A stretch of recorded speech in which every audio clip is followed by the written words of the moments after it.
Mais d'abord l'édito international avec vous, Vincent Hervouet. Bonjour Vincent. Bonjour Lionel, bonjour à tous, bonjour à Anne.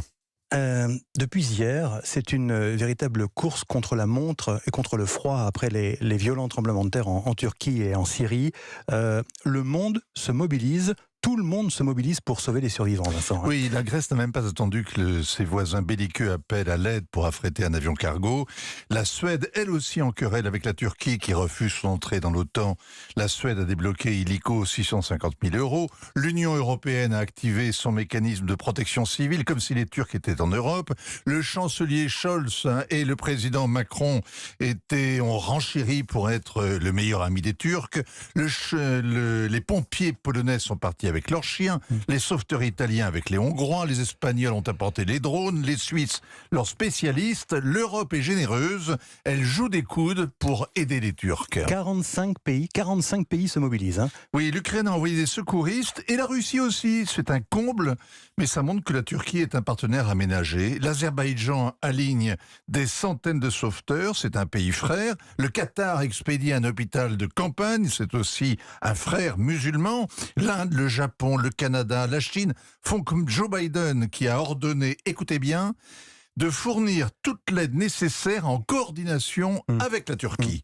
Avec la Turquie, pas avec la Syrie. Le concours de compassion universelle se fait comme si le séisme s'était arrêté à la frontière. Oui, et pourtant le drame frappe aussi cruellement les Syriens, Vincent. Alors, il y a le million de réfugiés en Turquie qui sont poursuivis par le malheur et les opposants qui sont retranchés dans le bastion islamiste d'Idlib au nord-ouest.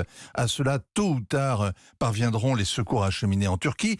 Les plus déshérités sont les Syriens de Syrie, les Syriens sous la botte de Damas, les habitants d'Alep, de Latakia, de Hama, de Tartous, des villages isolés alentours. Ceux-là sont abandonnés dans un pays pestiféré. Ils sont les oubliés d'un régime en quarantaine. Ils vivent la tragédie à la puissance 2.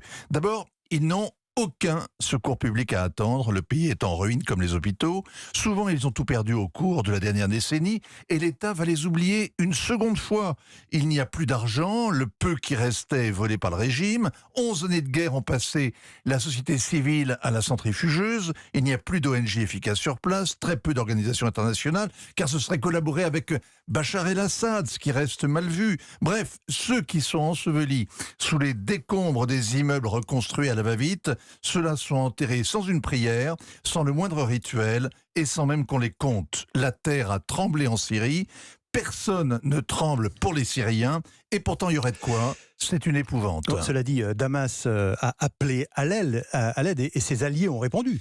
300 militaires russes déblaient les décombres, ils vivent sur place. L'Iran et la Chine ont promis de l'humanitaire d'urgence, c'est peu.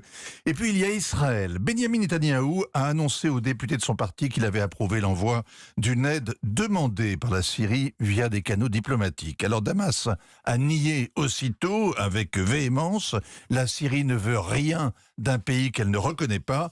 La terre peut bien trembler, le régime syrien ne bouge pas d'1 millimètre. Signature Vincent Hervouet. Merci Vincent.